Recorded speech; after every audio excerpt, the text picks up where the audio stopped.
daawadayaal degdeg warar ah ayaana soo gaaray oo sheegaya in gudoomiyihii gobolka Banaadir Dr. Cabdiraxmaan Jumaan Injineer Yariisow uu ku geeriyooday isbitaalkii uu kugu jiray magaalada Dooxa ee dalka Qatar. wararkaan helayno ayaana xaqiijinaya in wasiirka uu u geeriyooday sida la sheegay qaliimo loogu sameeyay dhanka madaxa iyadoo ay joogto wasiirada dhalinyarada iyo waliba ciyaaraha sportska wasiir Khadiija ayaa aanu la xiriirnay ayaa waxay inoo xaqiijisay daqiiqado yar ka hor in Injineer Yariisow uu geeriyooday 2 saac ka hor kadib qalliin uu galay oo dhanka madaxa.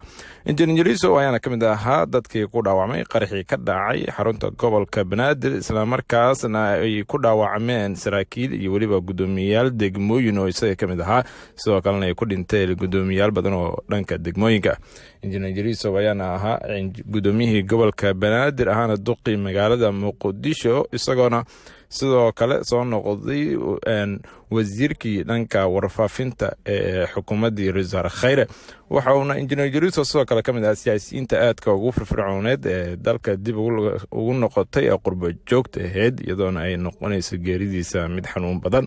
siyaasiyiin badan oo dhanka Facebook oo qoraal soo dhigayaan uga tacsiyadeeyay geeridii Injineer Yariisow qaranka Soomaaliyeed iyo waliba guud ahaanba shacabka iyo waliba qoyskiisii oo ka baxay magaalada Dooxa. waxaa ku sugan sidoo kale xaaska Injineer Yariisow iyo waliba sidoo kale qoyskiisa iyagoona sidoo kale aanu halkan anako wardoon newsna uga tacsiyadeynayno dhammaanba ummadda Soomaaliyeed geeridii naxdinta lahayd ee ku timid gudoomiyihii gobolka Banaadir ahna duqii magaalada Muqdisho Injineer Yariisow.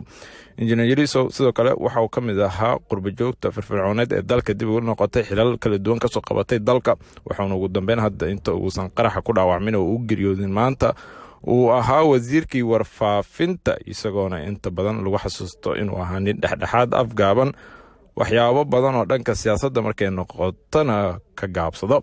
waxa uu sidoo kale u oleynayay arrimaha la xiriira in gobolka Banaadir yeelato maamul goboleed u gooniya isla markaasna xuquuqda ay dawladda ku leedahay ay si gooniya u hesho. waxaanu leenahay inna lillahi wa inna ilayhi raaji'uun.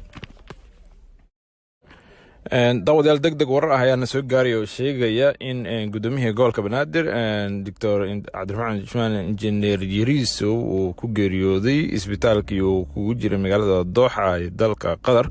wararkaan helayno ayaana xaqiijinaya